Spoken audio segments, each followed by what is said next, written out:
Welcome to the New Discovery Christian Podcast, where you'll find Bible messaging and sermons that will encourage, uplift, and challenge you to a godlier life. Join our community and become inspired to continue living a God-directed life.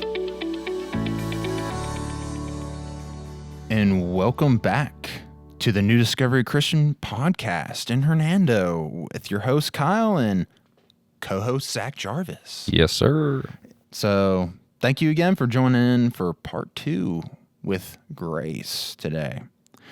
So last time that we had ended when it comes to grace, we were talking about it's not just some kind of theological walkthrough and something just to know. It's much, much more than that. So we're going to kind of drop off right there and begin from there. So again, it's not a theological exercise when it comes to grace. It's not just something you know and I'm good. I know I'm a sinner saved by grace, and you just know that, but you don't experience grace. There's a much difference. You live in grace.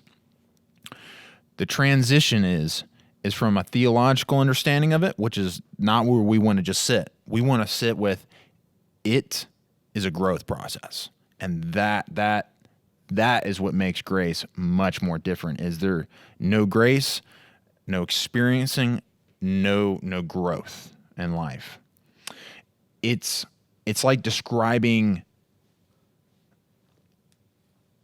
the way, it's like Paul describes it as like standing in grace versus standing in condemnation. He wants you to envision a position in life, a way of being in life. And there's the one standing in the midst of grace and being given by God's people and by God the things that you need versus condemnation where everyone's against you, everyone's attacking you, everyone's jumping on top of you, everyone's on your case. That's the difference. And the standing in the condemnation will do nothing, because all you will do is you'll try harder, but nothing will ever change. You'll never grow. You can't. How can you grow if you're constantly being dragged down? You mess up, well, back to the start. Mess up again, back to the start. If you're in God's grace, if you mess up, you come to Him and you repent of that. You don't go back to ground one. You just pick up where you left off. I was actually just thinking about this, like in a video game. There's certain, at least in the older video games, there's certain points you get a checkpoint, and when you hit a checkpoint, you can't fall down all the way to the stop or all the way to the beginning. You would, if you die or you mess up, you go back to that checkpoint. I kind of look at grace like that. If you mess up and you go to God and you repent of that, you kind of just go back to where you were and you get to try that part again. See if you hit. God will test you with that again. It's see if you can get through that it. Checkpoint kind of holds you up, gives you that support to move on, keep going forward, and not regress. And you don't go all the way straight to the bottom. I think that goes with growth. And so, Kyle, like how with the knowledge of this grace that we've gained in part 1 and that we're going to continue to gain in part 2.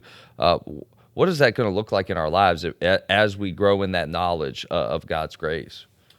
One of those things is you're going to have a drive inside of you. You're going to have a drive to go towards those relationships in your life that you need to be running to. Those relationships are going to bring a sense of, like you talked about when I said support with the checkpoint. It's going to give you a sense of support and being held up by other people. You're going to run to that. You're going to run to that support. You're going to be running to structure within your life. So when things are falling apart, this grace brings in that structure. It's going to bring healing within your life. People who bring healing to you, and you're going to seek out one thing too. And other people are going to have to help you, because when it comes to emotional issues, you can't think straight. When you're in emotional situations within life, you're no longer objective in your thinking. People see better outside the situation rather than you. So what you'll do is you'll run to these people who will see the drive of why you're doing these behaviors. These things are destroying you better than you, and they can help you get through with that structure, that support, that healing that you need to move forward, because you will not see objectively. And sometimes a lot of the times we even deceive ourselves to say there is no issue when there actually is an issue, because a part of us doesn't want to see it, and you can't do it alone. You just can't. And people who don't want to see it will sometimes, I think, hang around people who don't want to see their faults as well. They don't want to see their faults. They'll hang around with people who also don't want to see their faults. That way there's no accountability. I remember when I was going through some sin, and I didn't want to hang around you a while back, because I knew that you could bring to light what I was doing wrong. I wanted to hang out with the people that wouldn't bring to light what I was doing wrong. So I think that kind of goes hand in hand with what you're saying there. I'm glad you brought that up, because when I'm saying people don't want to look at it, I'm not saying as in I'm pointing a finger and saying, oh, bad you.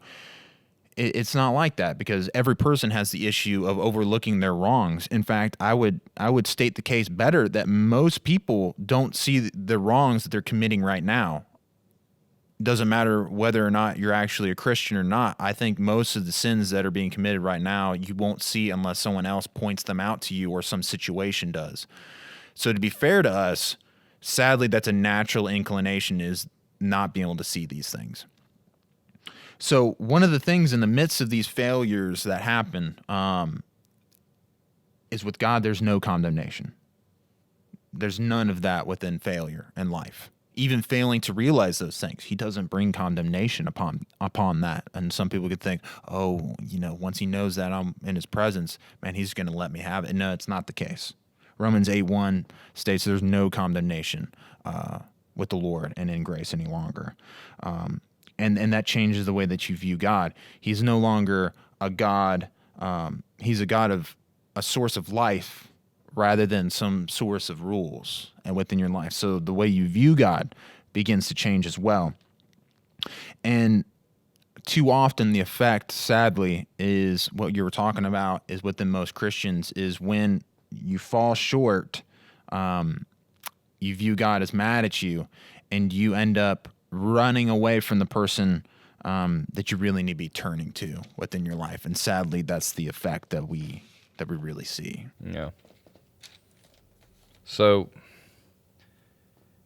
I mean, I believe we touched on this in part one, what it looks like for someone who's living under the grace of God, what it should look like in their community, with friends, family. What's it look like for somebody who is stuck living under the law?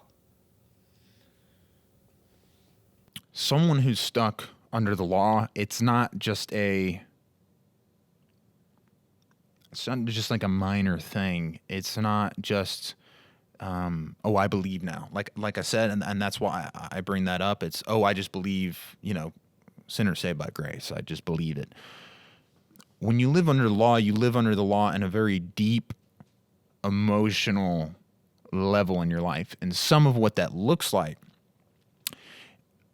and the way maybe this can help you to realize that and see those moments within your life, or maybe some people are completely failing in this area. Some people are failing it moderately. And this can help both of those sets of people be aware of this. And I've seen it within my life too, where this ends up happening.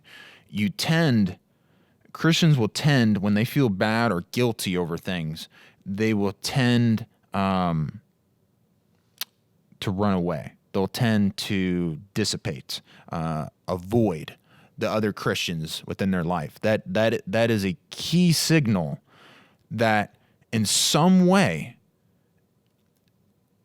and I'll even go to this point, in certain areas of your life, in deep ways, you're living under the law. And that is one way that you can recognize that when the guiltiness and the bad and the failures happen, you got to run. You got to get out of there. It's the fight or flight, like, oh gosh. And it's not to, it's away. That's a key signal. And one thing that's really sad is a lot of 12-step programs when it comes to alcohol, when it comes to drinking, or when it comes to pornography, and dealing with these things and getting out of them. it seems like they hit the Christian view better than a lot of churches. And that's really a sad thing, but we can also learn something from this. In those programs, when you hit rock bottom, when you hit the failure, more of like when you fail, when you mess up, when you sin, whatever word we want to put in there, the number one rule is that you pick that phone up, you call someone, you get a hold of them, you let them know what's going on. You run straight to that grace. You run straight to those groups. You let them know what's going on. You let them in on what's happening. That support, that higher power, because you know that that's why you're in the group to begin with. You know you've already tried so long to get rid of this yourself. And that's why you're ending up in this group, because you know you can't advance by yourself. You're there for the growth because you've already tried yourself. It's same thing with grace, just overall in your life. And with that support and that growth, that grace, so use that word, you can move forward, and it gives you that structure that you need. And what's sad in contrast, a lot of Christian environments, when people fail, they end up running from God and the people that they need, and I emphasize need, within their life, so that they can actually grow within their lives. I've got a couple scriptures here that starts to describe some of this from Paul. He definitely helps us to see the effects. So he writes here in Romans 7, he says, "So, my brothers and sisters, you also died to the law through the body of Christ, that you might belong to another, to who is raised through the dead." And then he also puts in Galatians 2:19, "For through the law I died to the law, so that I might live for God." So there's no living for God by living within the law, and it masters you. It determines your goal, your way of life, and you never get that support. You never live. You never thrive under the law. So, well, all right. So if someone's living under the law, how are we supposed to be able to are there signs that we can see? If say we have a friend or something, I mean, are there telltale signs that we know they're possibly living under the law and they're not getting that full fulfillment from living under God's grace? Is there any signs? Yeah, and one of them is that we had really touched on. Really, I would say it's two, and it almost has to go with the fight or flight type of view when it comes to the law. It tends one of the first ones is, and we brought this up within the last podcast, is with, if you guys remember when I talked about the child making the pizza with the father and him teaching him how, and he drops the pizza and he messes up. One way that you can view that on very deep emotional levels that you live under the law is when it comes to things like, see the way you react to failures and messing up and things like that. And what I mean by that is not being okay with messing up or things like that. You know what I mean? Like not being okay with your life becoming a mess and not growing. Because here's the point, is we want to get to the growth. So we want to get to the growth. That is the objective. But when it comes to realistically falling short, forgetting something, you mess something up, you broke something, how do you treat yourself? With some grace? Or do you call yourself stupid? Do you call yourself an idiot? What a dummy. You could do nothing. Come on, man. I mean, are you smart? I mean, are you able to do anything? You can't do something simple like this? Like, what's wrong with you? Okay, if you're saying those things to yourself, you're probably saying those to other people too. And why I'm saying that is not to make you feel bad. That's not what I'm trying to do. Sometimes I catch myself saying these things, and I got to be careful. The reason is because that is a living under the law and not understanding that you're a person who does fall short, that does fail. Now here's that's not the end of the game though. That's not the end, because there's a drive in you to want to grow. And that's where the grace comes in, because that condemnation, that wrath, those name calling, it won't change anything. It won't actually change you nor other people around. But the grace, giving yourself that grace, the grace from God, the grace from other people.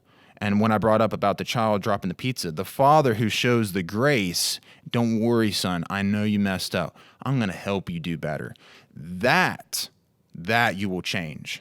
Because I want you to think of your boss who he gives it to you, and you know who I'm talking about. Or that teacher who just gives it to you and makes sure that you know it, knows how stupid you are, how dumb you are. They make sure that you get the wrath of hell. I mean, let's just be honest here. And you know those people. And more than likely, you're probably going to, in spite of that, revert even worse. Okay? And I bring that up because that is all what this is about right here. Or the pastor who, when you make a mistake, comes down super hard on you, and how can you do this? That just the hellfire and brimstone approach on you. Right. You keep doing this, you're going to hell. I think that's turned a lot of people off, and I think going from pastors to fathers who've maybe claimed to be Christian but have done that type of thing to their children has turned people off too. So I think that's where we come in and setting a different example. Right. I think that's why this talk is so very important, because in Galatians 5:4, it talks about how this is where it brings up the part about falling from grace. Like that's big. It's saying that the law is alienating you and making you fall from grace. And that's where that context is. And then again, if you just keep growing in the ways of the law, it's just going to be a performance game, and you're never going to grow. You're never going to change. And nothing ever happens from it all. It's just a spiral of telling yourself names, and you never grow until you realize your need for grace. And once you realize that, then the steps begin with those people and environments that you need. Your view of God then changes, who drives you to those people. And then maybe some of that name calling starts to go away because, well, I don't say that to other people. That's not right. Or God doesn't speak to me that way. So why am I doing that? Then the change begins to happen right there.